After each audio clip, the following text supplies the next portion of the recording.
Fellow citizens, to God be the glory, great things he hath done. On behalf of the St. Kitts and Nevis Labour Party, it is indeed a special honour to accept your resounding mandate for an unprecedented fourth straight term in government. It is working. Our work together has created a better St. Kitts and Nevis. It has been working since 1995, and it will continue to work indefinitely in the caring hands of Labour. I thank the members of our All-8 team, especially the first-timers, who have booked their places in the National Assembly. I thank our devoted team of foot soldiers all over the country, whose passion for the principles of Labour drove the compelling will to win for the public interest. Most of all, I thank the people who supported this mission to safeguard the integrity of government by the people, of the people, and for the people.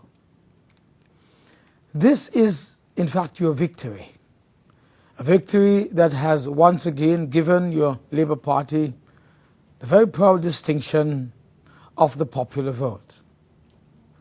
The strength and clarity of your collective voice bear eloquent testimony to your understanding of the issues and your own appreciation for the proud delivery record of the St. Kitts Nevis Labour Party as it continues to improve the quality of life in an increasingly challenging global environment. We are humbled that you have granted us this very rare opportunity for a fourth time. And we do pledge to you our determination to approach this sacred historic responsibility with the humility, the dedication, and the tirelessness that it not only deserves, but that indeed demands. Fellow citizens, this is an extraordinary moment, not only for the St. Kitts and Nevis Labour Party, but for the People's Action Movement, the Concerned Citizens Movement, and the Nevis Reformation Party. Most importantly, it is an extraordinary moment for this blessed nation because, in many ways, over the past 24 hours, we have demonstrated to the world, and in fact to each other, who and what we really are. We as a people, regardless of party affiliation, conducted ourselves with patience, with dignity, and with a deeply moving sense of patriotism, waiting at times for hours, waiting at times in the rain, waiting patiently to express our support for the Concerned Citizens Movement, for the People's Action Movement, for the Nevis Reformation Party, for the St. Kitts and Nevis Labour Party. For this is the essence of democracy. Even the international election observers were struck by the conduct and behavior of the people of this federation, by their active involvement in the political process, whatever their political allegiance, and by their clear commitment to the protection and preservation of democracy in this land that we all love. Especially impressive over these past several months have been the tenacity and dedication of all of the political parties, both on St. Kitts and Nevis, as they have gone to the people with conviction and commitment, night after night, day after day, articulating their respective visions for this nation and impressing upon the people their views as to the direction in which this country should now go. I was honored to be engaged in this process with all of the political parties and their representatives.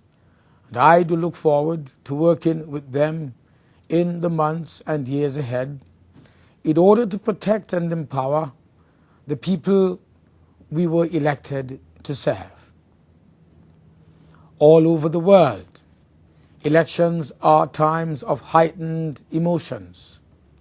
Today, however, the election is over and the campaign has now ended. And we are left, all of us, with one essential and sacred truth. We in St. Kitts and Nevis truly are one great people. We spring from one often very difficult history, but through hard work, through faith, and through determination, we as a people have come into our own, and together we have built a nation of which we can all be very proud. And so I extend a hand of friendship to the People's Action Movement, to its followers, and to its leaders, and to its leader, I should say, Mr. Lindsey Grant. Mr. Grant and I both grew up in the fresh and cooling breezes of the countryside, and we grew up at the foothills of the majestic Mount Laimiga. We must now let the memory of those cooling breezes soothe the heightened emotions of the just concluded elections. Unlike the mighty mountains, we must now soar above petty differences and reach instead for the best that is within us, and by our own example, bring out the very best in our proud nation. Rest assured that in accepting this mandate, I am fully committed to using the invaluable leadership experience I have been fortunate to gain over the years as a tool of healing and unification in a country that too often forgets we are one people and one proud nation. But we will not heal and we will not unify if we don't first commit ourselves to respecting the popular will and operating at all times with mutual respect, with tolerance and empathy for each other. Healing, I emphasize, and unification will also require re-examination of roles and honest conclusions about what we need to be doing differently for the public good. Whether NGO coalition, the media, the church, the business community, the political parties or party supporters, we are all in this together. And so, fellow citizens, without the blessings of a merciful God, we can accomplish nothing. And so on this very special morning, this very special day, as we came together in a spirit of new beginnings, I ask God's blessings on us all as we embark on that hard work that must now be done, and which my party is ready, which my party is inspired and energized to do. My colleagues and I look forward to even greater support and cooperation from you as we build a more effective people-oriented government, fully focused on the further advancement of all our citizens. Thank you, and may God bless you. Bless you all, the people of St. Kitts and Nevis.